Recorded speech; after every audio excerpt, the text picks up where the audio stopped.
Willie Waffle standing by on the line right now. Willie, good morning. Good morning. Is everybody ready for the Trump Hate Fest on Sunday night? Well, I got to tell you, that was the question. You got to be thinking that, especially with the transgender stuff that happened this week, you're going to see some political speeches come Sunday night. Oh, absolutely. I mean, I would be shocked if somebody didn't make a political speech. I mean, they're actually trying to encourage the nominees to speak up because they know there's no other reason to watch the Oscars this year. Who cares if La La Land wins? I mean, seriously. Is it, it's pretty much favored, right? La La Land? It is favored. You know, when you look at Oscar history, the movie with the most nominations tends to win Best Picture about like 75% of the time. And La La Land is that movie this year. Matter of fact, La La Land went even further. It is one of the three movies with the most nominations in Oscar history with 14. So you would think La La Land is going to win. And I think absent another movie kind of emerging and trying to become a more important movie or a more poignant movie or a movie about the times or having some sort of message, it's going to be La La Land. Yeah. And what La La Land is basically a movie about the actors and actresses and the writers and the producers, right? It's about Hollywood. Yeah, it's about Hollywood. I mean, it's basically a big song and dance kind of movie. And the idea is that Emma Stone is this young woman who's trying to make it as an actress. Ryan Gosling is this young musician who's trying to open up his own jazz club. And together they find love. And they try to inspire each other to live their dreams. But will their dreams cost them the love that they care about so deeply? Yeah. Is there anything else that's going to win big, or anybody else that's going to win big, or it's going to? You know, the best actor and the best actress categories have become, I think, a little bit more competitive than people had imagined. Right now, you know, I would say like maybe a month and a half ago, I would have said Casey Affleck is a shoo-in to win Best Actor for Manchester by the Sea. But Denzel Washington has been emerging as a true contender during the Oscar season. You know, when you look at, again, history, he won the Screen Actors Guild Award for Best Actor. And that's a big deal because a lot of those voters vote for the Oscars. So they're not going to vote for him there and then, you know, change their mind for the Oscars.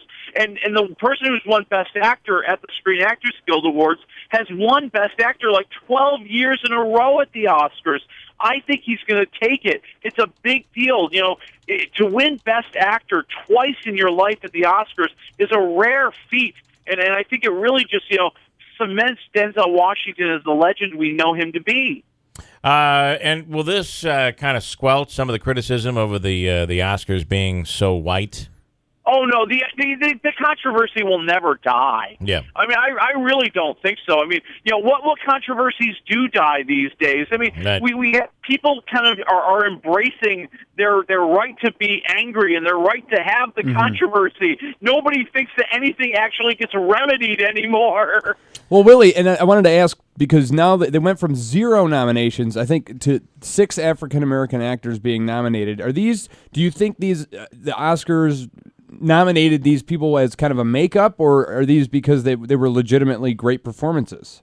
Oh, no, I think there's a lot of very legitimate great performances there. I mean, you know, Viola Davis, you know, being nominated for Best Supporting Actress in Fences is an amazing performance as she plays Denzel Washington's wife, who's so put upon and so used, and I think she could win and probably will win Best Supporting Actress. You know, the folks from Hidden Figures, you know, first of all, the movie being nominated for Best Movie, and Octavia Spencer being nominated for an Oscar as well. You know, great stuff going on there. So I don't think those were make goods at all. You know, when we got into the Oscar season, when we first got the nominations, I thought there might be a chance that Moonlight as a movie would kind of supplant at La La Land as the winner. And the idea being that, you know, Hollywood voters might want to prove a point and you know, not, or actually give the Oscar for Best Picture to a movie that's primarily about an African-American experience and African-American actors.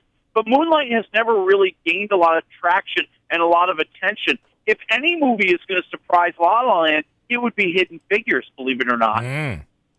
I got to tell you, I thought that movie was. We just saw that. I thought that was really, really a good movie. That was a great movie. But can I get past La La Land? I don't know. I hope so. What is the Honest Trailers? Because they put out their 2017 Oscar edition. Do you know what that is, Willie? No, tell me about this a little bit more. Maybe I didn't quite hear what you said. Honest Trailers. Oh, gosh, no, tell me more. They just put out a video of this year's Oscar nominees. I don't even know what it is, but it's on YouTube. I'd like to play it here. Just listen. From first-time director Garth Davis comes the film about the kid who goes to India with Nicole Kidman, I think, and finds a lion or something. Oh, right, it's the one with Dev Patel. I hear it's really good, but honestly, I've only seen the trailer. They've got to stop releasing all the Oscar movies at the same time. If you say you've seen this, you're probably lying. Return to West Texas for that one grizzled cowboy voice Jeff Bridges does. You'll get the hang of this yet. Disrespect. You might be dead. For a film that's so entertaining, straightforward, and unpretentious, it has no chance of actually winning Best Picture. Hell, it's a high honor just to be nominated. Witness the incredible untold story of the hidden contributions black women made to the space program, whose brilliance was no match for the stubborn prejudice of the times. But don't worry, it won't make white people feel too bad about themselves. See, Kevin Costner's one of the good ones. Diary of a Black Math Woman. Oh, wow. From the writer of The Adventures of Rocky and Bullwinkle. Wait, really? Comes the exact opposite of that. I swear to God, I'm gonna knock your block off. As you take a non-stop grief train to Sadsville, led by a hard-drinking, irritable Boston man living in the shadow of his more successful older brother. Gee, I wonder how Casey Affleck managed to get into character. Well, there you go, Willie. That's honest trailers. And I hate to say this, Willie, but I'm out of time here. But quickly, you had 2 movies this weekend. How many did you give Collide worth seeing, yes or no? No, it's half a waffle. It's stupid. And Get Out, a young African-American guy goes to a town where African-Americans mysteriously disappear, yes or no? 2.5 waffles, yes. Nice. Oh, all right. I'm excited for Andrew this really one. wants to see that movie. So, all right, Willie. Well, it's going to be interesting. And who quickly makes the biggest political speech on Sunday night? I'm going to go with a wild card. I'm going to say Denzel Washington. Oh, all right. We'll see what happens. Willie, it's always at wafflemovies.com. Enjoy your weekend. We'll talk to you next week. All right, we'll talk to you next week.